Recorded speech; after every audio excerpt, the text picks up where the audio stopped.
Daphne had a really hard night. She didn't want to go to bed. I mean, she went to bed like at 9 o'clock, and that was fine. So when we went to bed, I was so tired. I was ready to be in the bed for 10 hours. And I mean, for 30 minutes we went to bed. She was like crying and crying and weeping, and we went there. I didn't know what was happening with her. She had her eyes closed and crying and said, "What's going on?" I start touching her belly or parts in her body and see if she had any pain or something like that. So nothing happened. Everything was perfect with her. So I realized she had a nightmare or something. She was dreaming about I don't know, rice and beans are coming and want to eat her or something, or a big piece of steak. I'm going to eat you or something. So I realized she had a nightmare. So we prayed for her. So we went to bed and she started crying again, and we have to go. I have to lay down with her in the bed, and she was like crying, and she put her head in my chest, and she was just like, "Daddy's here so I can sleep." So after that, I went back to my bed, and she started like 20 minutes after that, she wake up again, and she had another nightmare. She started crying. So I went back. I did like 3 times the last night. And in the last time, I said, "I'm just going to be here forever." So I'm going to take my pillow. I'm going to sleep with her. So I went there, and I was just sleeping with her.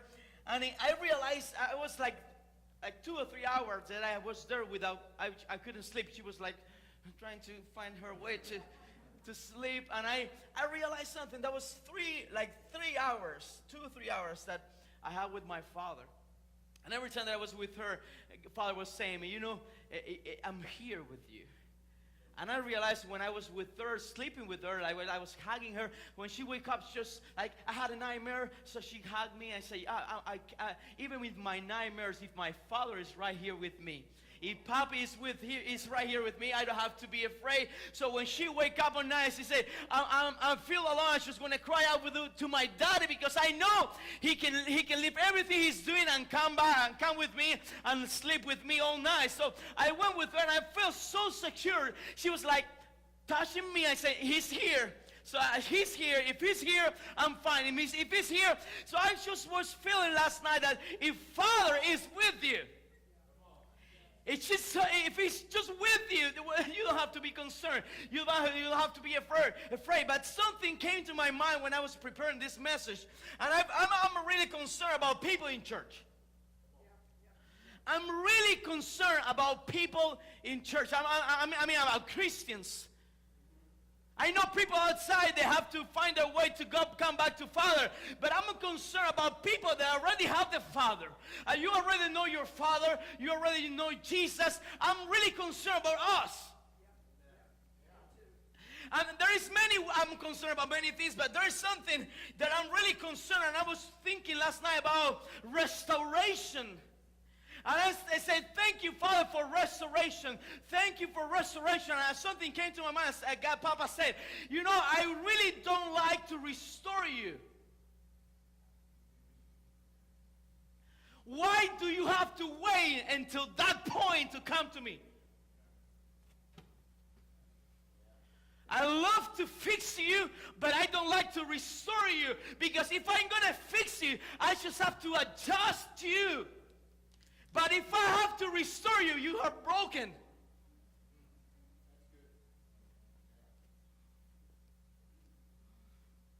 So I know many people, they are walking in their Christian life, and they just wait until the end to come back to Jesus.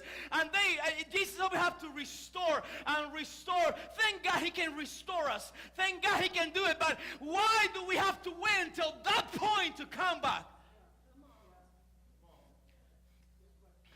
I said that last night, "Father, I don't want you to restore my life anymore. Just let me know what I have to change. Just let me know what I have to fix. I don't want to be broken."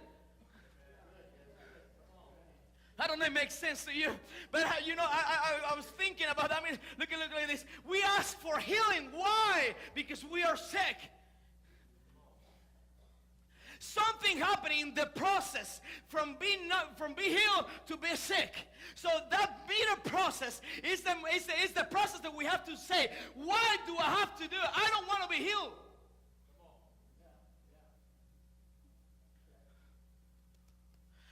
want God to restore my marriage. I want to have a good marriage. That I'm going to give you peace with my marriage. I will take care of my house so you don't have to restore me.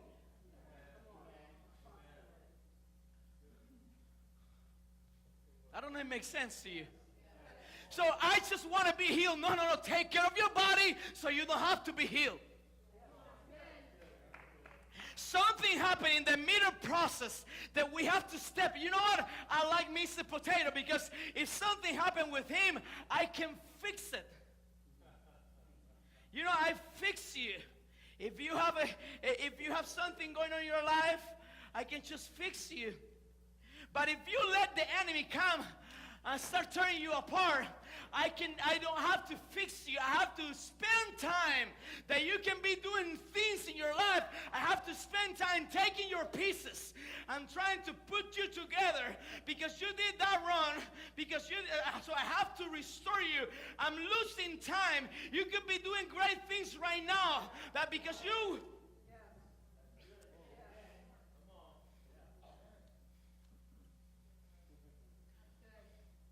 You know, I said last night, I don't want you to spend time in restoration with me.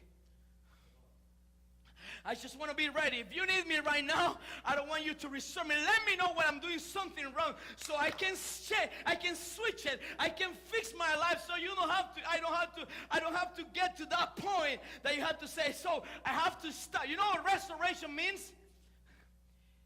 Something that's broken. And you have to take it and bring it to the original design. If something, you're broken, right? If your house is a mess, you have to restore your life, your house. So you have to stop everything. You know, when Jesus restores you, he has to stop the process. I don't know if it makes sense to you. I mean, you're in your way to get that ministry. You're in your way to get that business. You are in your way to get that amazing wife, that amazing husband. But in that process, he said, it going to take you 5 days. But in those 5 days, you mess up, and he had to restore you. You know what he have to do? It won't be 5 days. We have to stop the process because I have to restore you. And there are a lot of people that they live from restoration to restoration. From restoration, I'm tired. I just want to be fixed, not restored.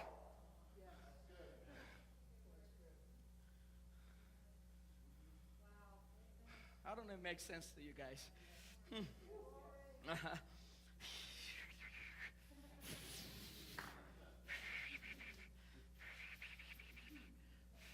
And last night I was praying for my little girl. I said, I declare that you will be so smart that you won't get to the point that he have to stop your process to restore you. I'm praying over your life, and I was declaring over my life, Father, let me be so open to heaven. Let me be so open to the kingdom that if I have to stop to fix my arm, I will stop and fix it will take 1 day, but if you have to restore me, it will take a long time. I'm praying you right now. There is a ministry for your life. There is something that he said it will take you 5 years, and we've been waiting 10 years. You know why? Because you messed up, and he had to take time to restore your life. It's time to be mature. It's time to just grow up and say, I will stop. You know, this is not time to think about it. This is time to stop. Fix yourself and keep walking.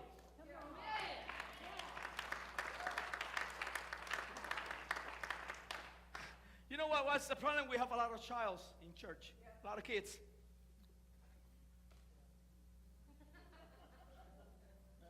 A lot of kids. Our kids is not right back there.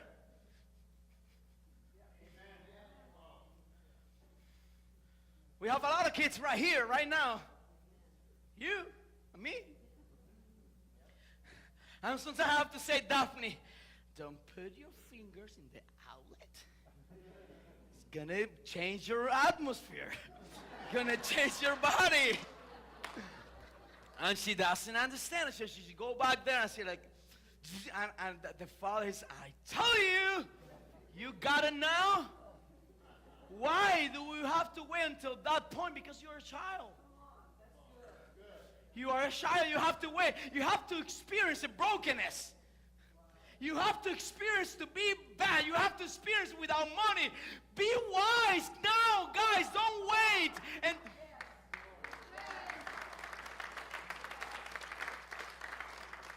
I said, how many times you had to restore my life? And he went back last night, 2 hours. Thank Daphne. He took me back and said, you know that day? I had a breakthrough for your life that night, but you did this, and I had to take time and stop the process of heaven to restore your life.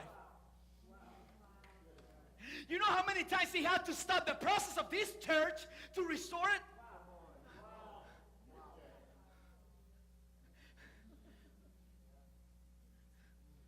Just imagine, without restoration, if we could just fix it, let's fix it right now. He didn't hug me today. Man, don't keep going with that. Go back, hug the people, give a good kiss. But do not don't carry that in your life, because that is going to be something that is going to make it. It's going to open the door, and after that somebody won't hug you because he's so busy. You have to go back. And so after 10 people, you have to restore your life, because if from something that was like this little, you make a big deal. And probably today he had a breakthrough for your life, but because you didn't fix the first thing right now, he won't give it to you, because he has to restore your life first. I can see a lot of parents right now, fathers, mothers. I'm so glad to have, moms are amazing. You guys are amazing. Father, he went out, he didn't took care of their kids, but you are my mom and you are a father. You took care of your kids. But I hate to see moms worshiping God with their kids in their hands, and fathers.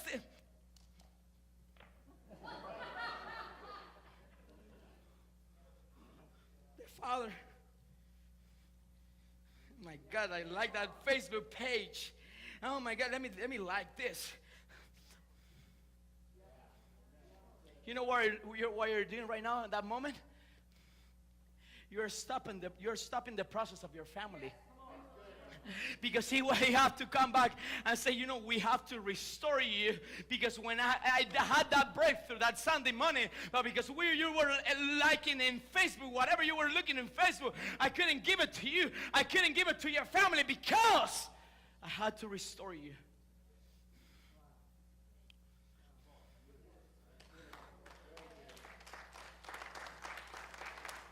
I don't want him to restore me. I want him to tell me what I have to fix before I get to that point to be broken. There is people, they are addicted to be broken. Addicted. And you can see in their prayers, I'm broken. I don't have nothing. Maybe you keep doing the same mistake. You just keep walking in the same mistake. You just keep walking in the same road. That's why you're always broken. That's why heaven had to stop whatever he had for you to fix your life, to fix your marriage, to restore your house, to restore everything. I'm so glad that I don't have to restore my house, just have to fix it. I'm so glad that I don't have to restore my marriage, just have to fix it. Things that are not working right now, I don't wait until tomorrow. I go back. Let's fix it right now, because whatever is fixable today, tomorrow we have to restore it. If we don't fix it today, we will have to restore it tomorrow.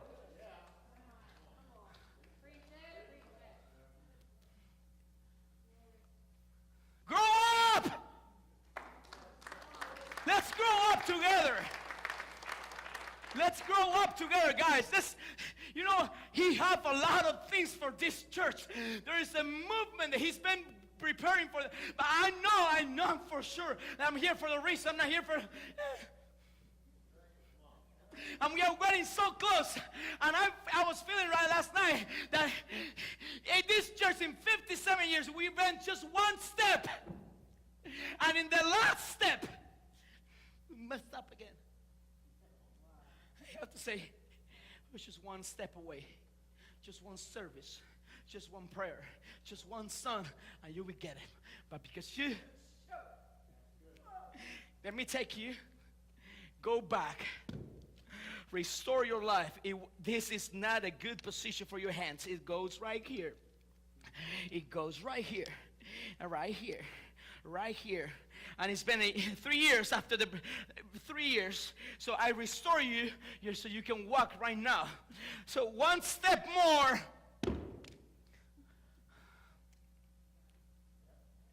Grow up, buddy. Just one step more. If you keep doing that, it won't take you 57 years. It will take you 100 years. Just to get one breakthrough. One breakthrough.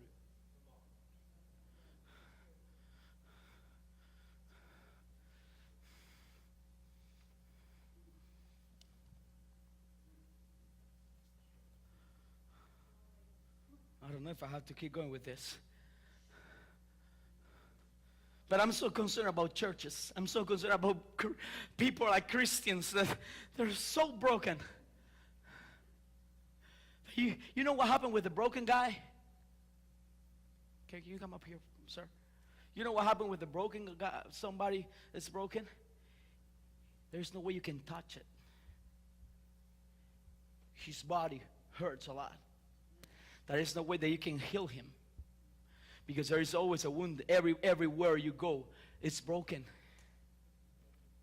So nobody can fix it. Because you're not fixable. You have to go to restoration.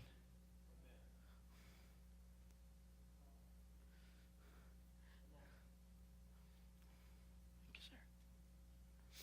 And there's a scripture that I want to go through right now.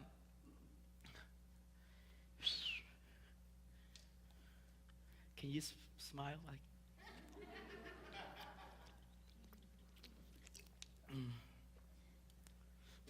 Oh, I have to restore that. No. And I really like Jesus.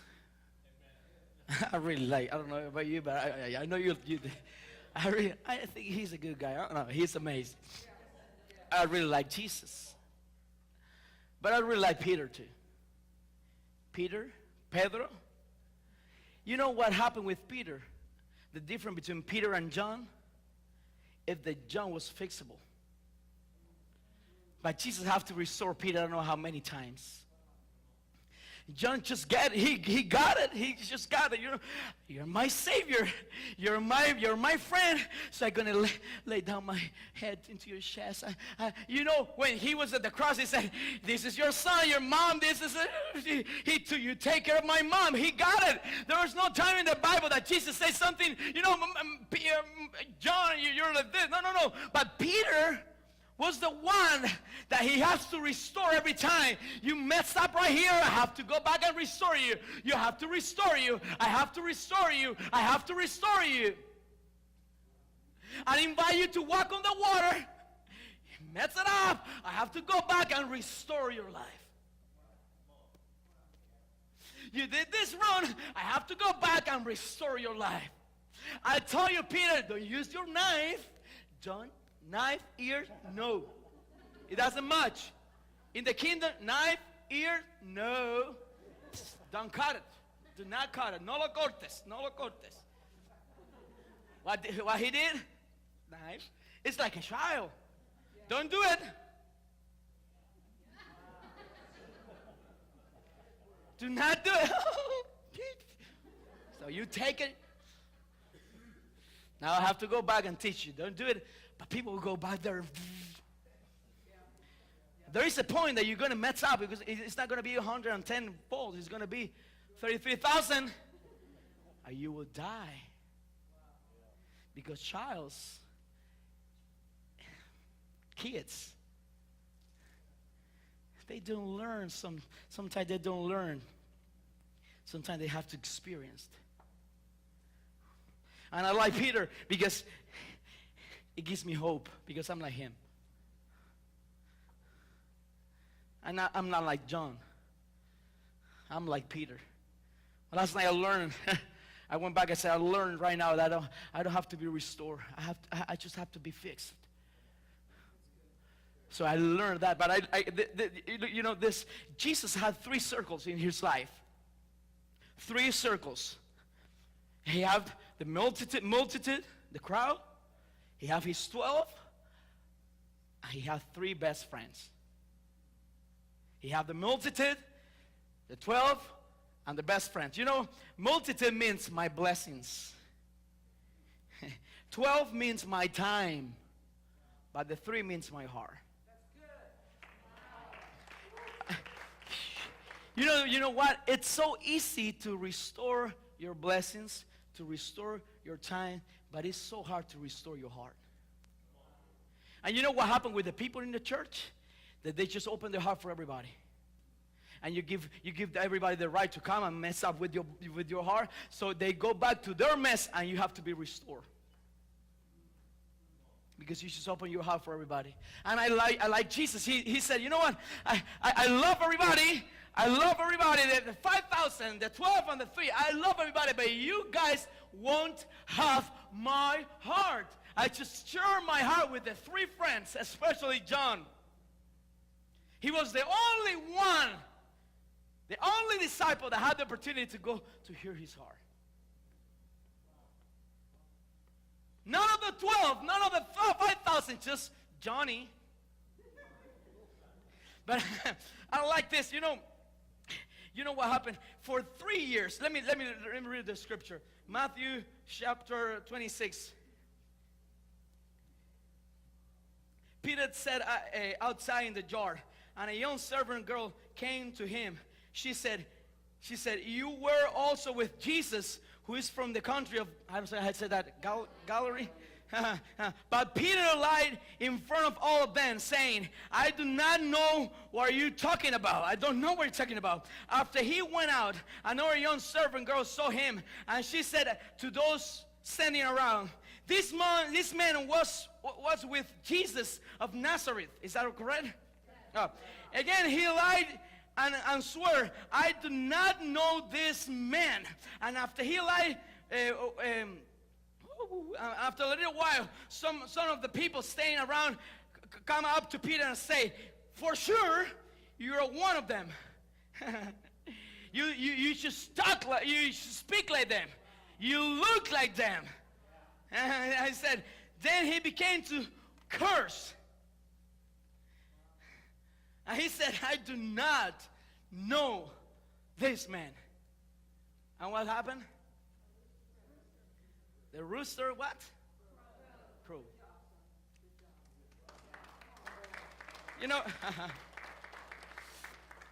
You know what is the hardest things to restore? Is your heart. And if I would love to have an X-ray vision, like I want to see your heart in the spirit. How many people have access to your heart? How many people can knock the door of your heart and you can just open it up for them? You know what happened when somebody betrays you? Is that correct? Betrayed you? You lose something in your life. Trust. And there is 2 things that are very hard to restore. Trust and your heart. And what I'm so concerned about, I don't want to preach about this. What I'm so concerned in church right now is that people are so willing to open their hearts. People are so willing to give up. People are so willing, oh my God, he's my best friend. I just met him 3 days ago. No, he's not your best friend. He deserves your blessings. Okay, give them your blessings. Pay a lunch for them or pay something. Give them something. That's the time. That's the blessing part, the circle. You are in my blessing circle. I can bless you.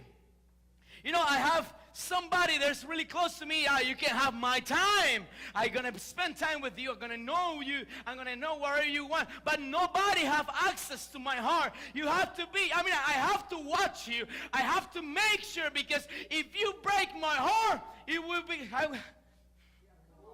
somebody have to restore it. You know what happened in church? When you're so close to the breakthrough, somebody break your heart.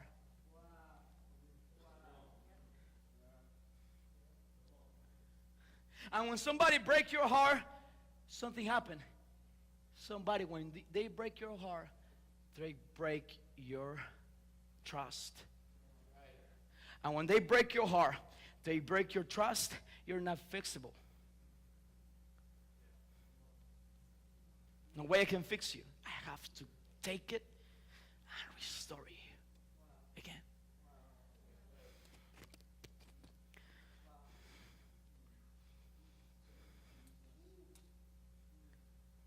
I was part of the Methodist Church in Cuba. I was born in the Methodist Church in Cuba. Methodist Church in Cuba is different than in America. They're fire. They're worse than the Pentecostals. Fire, speaking in tongues, like, get out. They're on fire. And I was born in the Methodist Church. But because I had a different mentality, Mama Leah went there and she explodes. She messes us up. It just destroyed our mentality. We start thinking about kingdom, but we can dream, we can do this, we can do that. So we didn't fit in the denominational structure, and we have to fly out. But we didn't have time to fly out. They just kick. So I saved money in that ticket. They just pay my ticket to go went out. So they kicked me out because I have a different mentality. But at that point, I wanted to start a church. And when what is the worst time to start a ministry? When you need to be restored. There's people that just say, I just got divorced 3 days ago, and 3 months later, I'm getting married again. Fix it or restored? It doesn't much. I'm getting divorced again. Of course you're getting divorced again because you're still broke.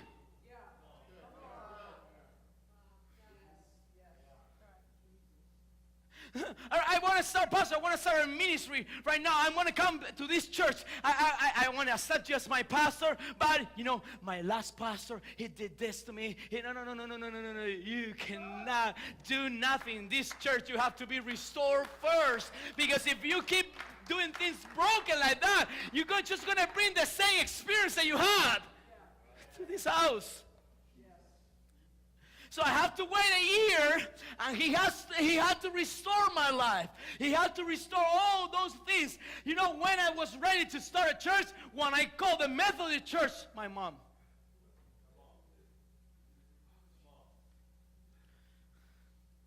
One Sunday morning, I was in, I don't know somewhere, and I said, the Methodist church was my mom. I received Christ there. The Methodist church, the church, the Lord teach me what I know right now. He gave me a base. The church put me up. They trained me. They did this to me. So when I was able to honor the one who heard me, I realized I have restoration. If you are not able to honor those people that did that to you, you need restoration.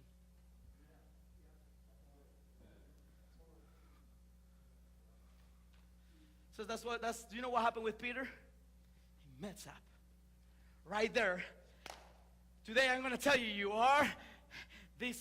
nobody revealed this to you. It's just my Father in heaven.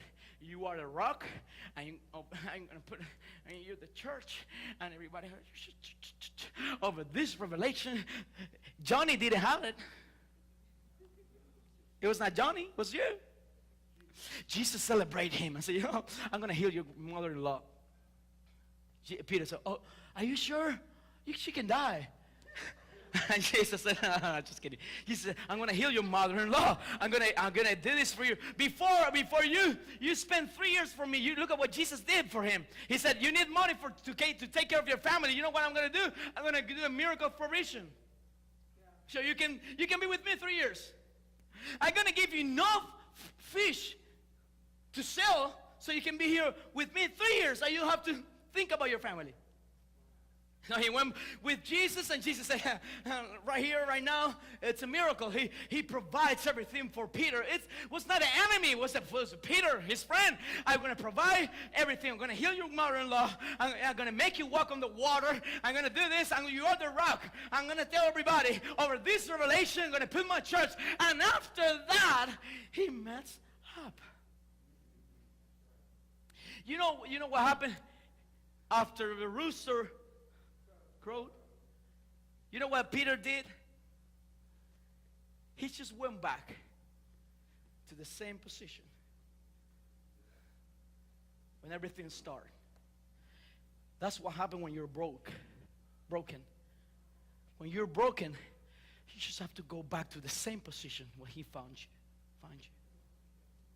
So he have to go again and heal your body and heal your emotions and heal. That's why when you go through a divorce, that's not a time to be fixed. That's a time to be restored. So you know what Peter did? 3 times. I don't know. You know what?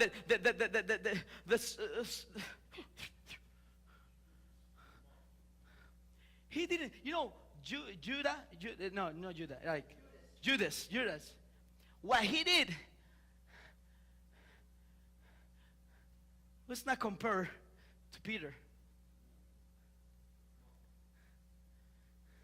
Peter did worse. You know what? Because when Judas betrayed Jesus, you know what he did? He went there and he gave credit. He said, "This is my master."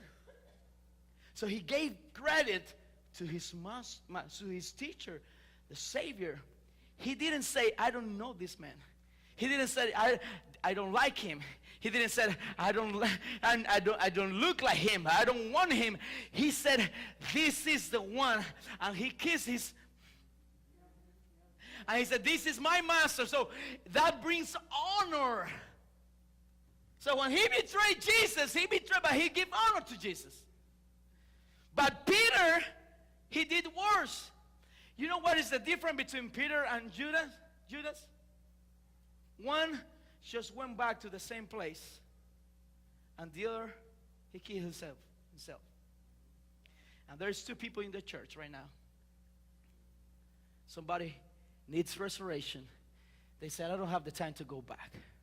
She's going to die here. I'm going to leave the church." But there's people that they say, "I'm going to just go back." And what I really like, it's a restoration. Restoration. Always go on.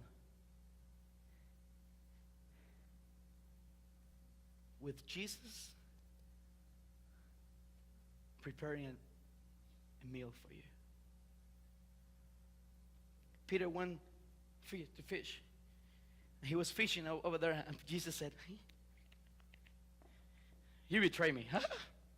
I'm going to prepare a breakfast for you. I'm going to restore your heart, but you don't have to do nothing. Just came to me. Just be close to me. I'm going to use the fish." So Peter saw somebody over there and said, "It looks like the man that I betrayed."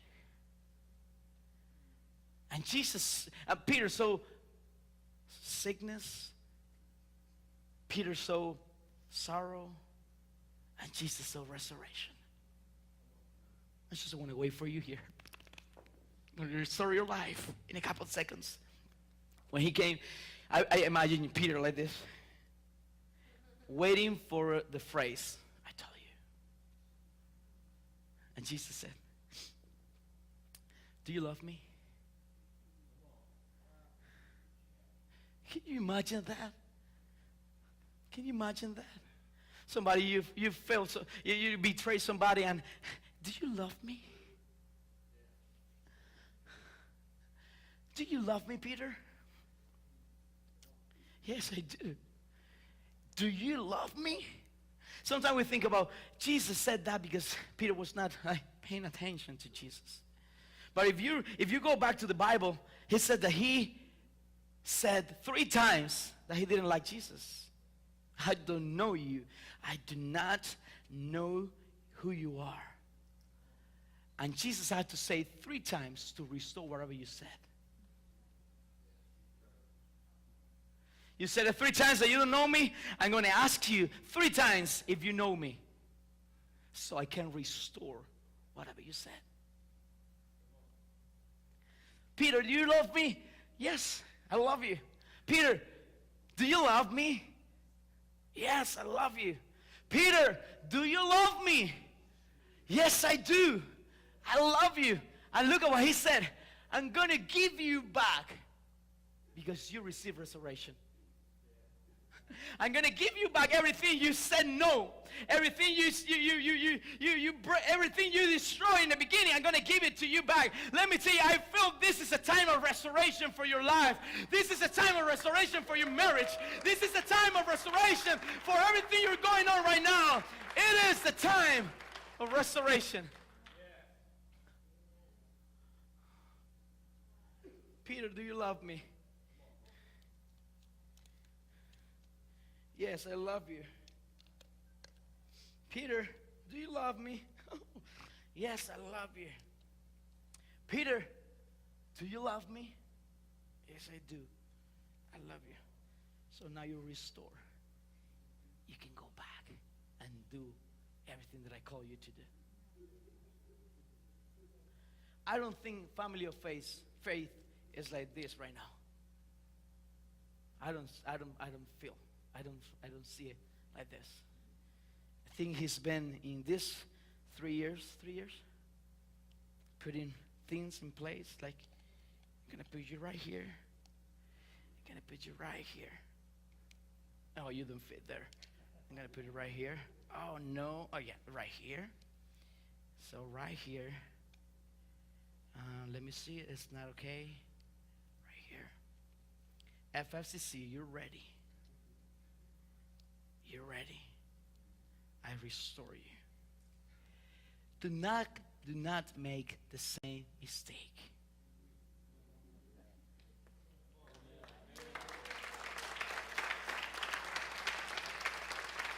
Because if you do it, I'm the God of restoration. If you do it, I won't just not. I'm your father. I love you. But it would take time for me to go back, heal your heart, heal everything you have. And I really need you right now, not in 100 years. In 100 years, I can keep using you. But right now, I need you. So you better be ready, FFCC. Because like you, there is 100 churches that they are waiting for my restoration. But I feel God give us something special. You can tell everything that's going on right now. You know what that means? We are restored. And He can trust us because we are completely restored. We just have to do whatever He calls us to do. And make sure that whatever we have to fix, we fix it. So we don't get to the point that we have to come back and restore our life. Did that make sense to you? I didn't know how to share this with you. This is in my heart. This is in my heart. And I don't want you to feel that that I don't like you. I really like you. That's why I'm telling you this. Because that's what I feel right now. And that's what I felt last night when I was praying for my little girl. And I was declaring over her, I declare right now that your father is going to be so wise, and you're going to be so wise, that He will need to restore you. You're going to be so wise that you will stop it. You know what happened with the cars? Sometimes we know there is a problem, but we keep going. And we can fix it. Just change your oil. Just like that. Change your oil. And after 3 months of putting miles in your car, your engine explodes. And you have to spend $2,000 to fix something or to restore something, that you could fix it just for $40. Right now, it's cheaper. Fix it. Tomorrow could be expensive, and you have to restore your life. It makes sense to you? Can you stand up for a second, please? Rachel, can you come up here and play? Where's Rachel? Oh, Donnie, come up here. If the worship team can come, we have 2 minutes. You know, I can feel it. We have to be, it's going to be a time that we're going to have the TV here. And they're going to tell you have 28 minutes, and we have to share the word. So I want just to pray for you and declare restoration if you need it this morning. And declare that you're going to fix whatever you have to fix before you have to go through the process of restoration. And let me tell you, it's hard. It is so hard. You won't like it. Restoration, it's taking things that is broken and trying to put it back to the original design. But you know what happened with Jesus? If you feel broke this morning, broken, there is something I really like about Jesus. For us, it's so hard to restore something, and it probably, you can bring it back to 98%, but never is going to be like the same. Human being, we can restore things, but it's never going to be the same.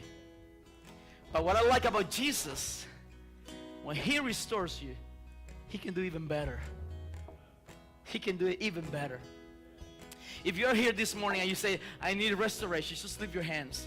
If you need restoration in an area in your life, you say, I need restoration, just lift your hands. Let me pray for you for a couple seconds.